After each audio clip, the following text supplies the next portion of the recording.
You're a superhero.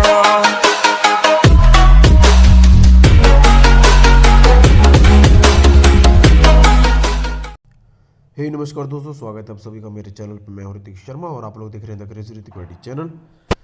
तो दोस्तों आज के वीडियो में हम सब बात करने वाले हैं हम लोग जो है हमारे Redmi Note 8 के अंदर जो है जेस्चर बार वो किस तरीके से इनेबल कर सकते हैं। जी हाँ दोस्तों, उसी के बारे में हम लोग बात करने वाले हैं, क्योंकि दोस्तों ऑफिशियली MIUI 12 ने जो है हमें अभी तक नहीं दिया है जेस्चर बार का। तो हम MIUI 12 के अंदर ही इसको यूज़ करके दिखाएंगे कि किस तरीके से दोस्तों आप इनेबल कर सकते हैं। और दोस्तों अगर आप जानना चाहते हैं कि ऑफिशियली ये कब आएगा, तो दोस्तों आपको जो है MIUI 12.5 का वेट कर लेना होगा दोस्तों। इसी के साथ ही आपको जो आपको देखने को मिलेगा जेस्चर बार।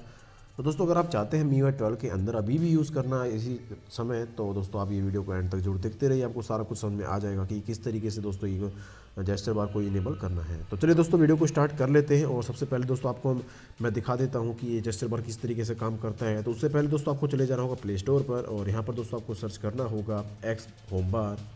तो ये देखो दोस्तों एक्स होम बार, यहाँ पर आपको ये APK दिखेगा, इसको दोस्तों आप डाउनलोड कर लेना है। मैंने डाउनलोड कर लिया है, इसलिए मैं इसको डाउनलोड नहीं करूँगा। और इसके बाद दोस्तों इसको ओपन कर लेते हैं, और कुछ इस तरीके से ये ओपन होगा, परमिशन मांगेगा, तो ओके हम लोग दोस्तों कर देंगे इसको। और उसके बाद यहाँ पे भी ओके कर देते हैं। तो दोस्तों ये देखो हमारा ये इनेबल हो चुका है। और इसके अंदर दोस्तों ये हमें कुछ ऑप्शन देखने को मिलते हैं, स्वाइप अप एक्शन में, होम स्क्रीन और स्वाइप लेफ्ट में। आप जो भी दोस्तों इसके अंदर डालना चाहिए वो डाल सकते हैं। तो आप देखो दोस्तों हमारा ये होम स्क्रीन कुछ इस तरीके से दिख रहा है। यहाँ पर दोस्तों हमें ये जेस्चर बार देखने को मिल गया है। तो कुछ इस तरीके से दोस्तों आप जेस्चर बार को इनेबल कर सकते हैं।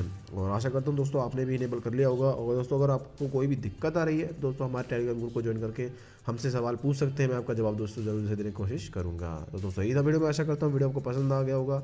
वीडियो पसंद आता है प्लीज़ वीडियो को लाइक करें, चैनल को सब्सक्राइब कर वीडियो को शेयर करना बिल्कुल नहीं भूलना। तब तक मिलता हूँ नेक्स्ट वीडियो में। जय हिंद।